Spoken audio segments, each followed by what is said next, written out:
Once in Jamaica, many moons ago, a boy named Simeon was born to his parents, the Silversmiths, Tallulah and Joe. And when Simeon became a man, he worked hard and pushed his might, and one day made it into college to learn and to become bright. Simeon took to history at his university, and soon he majored in a unique field, archaeology. His mind would fill with fantastic tales, folklore, legend, and myth, and he was determined to learn more about the things that made man tick. When Simeon graduated, he went to see the ruins in the Arizona reservation known as Fort Apache. And when he arrived in Arizona, he met the family that he'd be staying with for quite a while, and they took him into their flat. The family was very kind to him, though he'd come so very far, and the patriarch of this Apache family was a man named Itsachu Star. Itsachu had a wife and 2 children. One was already a man. Itsachu prized his family like gold, like diamonds. He valued his clan. His wife was named Solali, and she was Cherokee. Her son was strong and very brave, and his name was Nahari. Then Itsachu's daughter, who was only 13, Rayen was her given name, and she had skin like a coffee bean. For 2 months, Simeon stayed in their home, and Rayen cared for him well. She listened to all of Simeon's stories and asked for more to tell. But shortly after his 2nd month, the stars got dreadful news. Nahari was drafted into the army. To Vietnam stepped his boots. Another 2 months went by with Simeon winding down his stint of research on reservation. He would soon leave this town.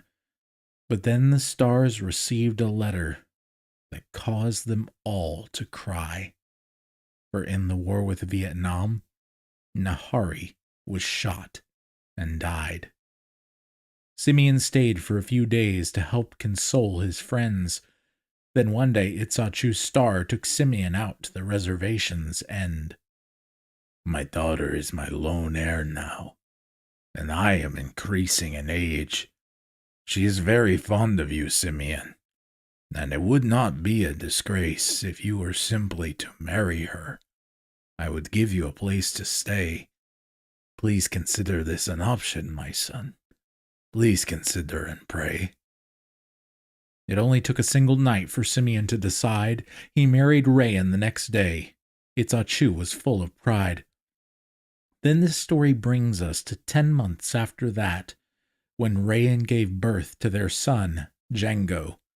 And this is Jengo's life track. Jengo grew up as a normal boy, as reservation kids go, but he took a special liking to computers in the early days when they were slow. He grew up and went to college for computer science and more. He studied in England at Oxford, and his grades earned him encores. Then one day he met a girl, Ariel Meadowlark by name. She was excellent in history and literature, totally not his game. They tutored each other and soon became more than simply just friends. They met and married within 4 months.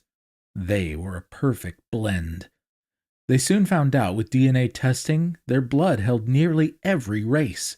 Celtic, Germanic, and Asian with Ariel, and a whole lot more in that space.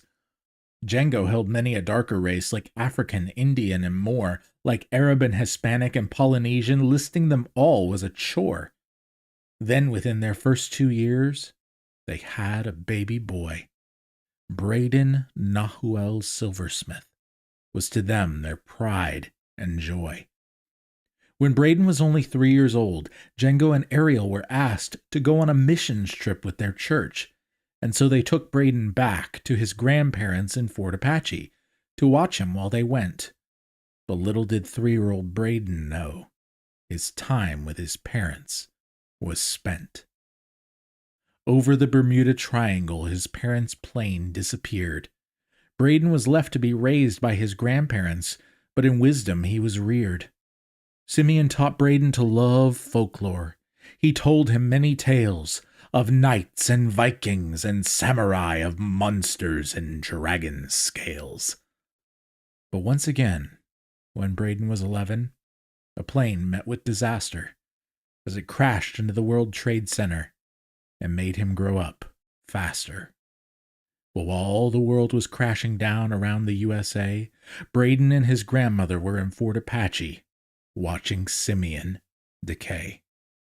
Cancer was taking him faster than they knew, and before they reached the 12th, Simeon died in a hospital bed, with no way left to help.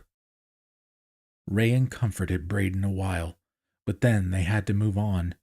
She got a job teaching in L.A., so to California they were drawn. She raised Braden alone for 9 years, maintaining love in their hearts. She raised Braden to be a warrior.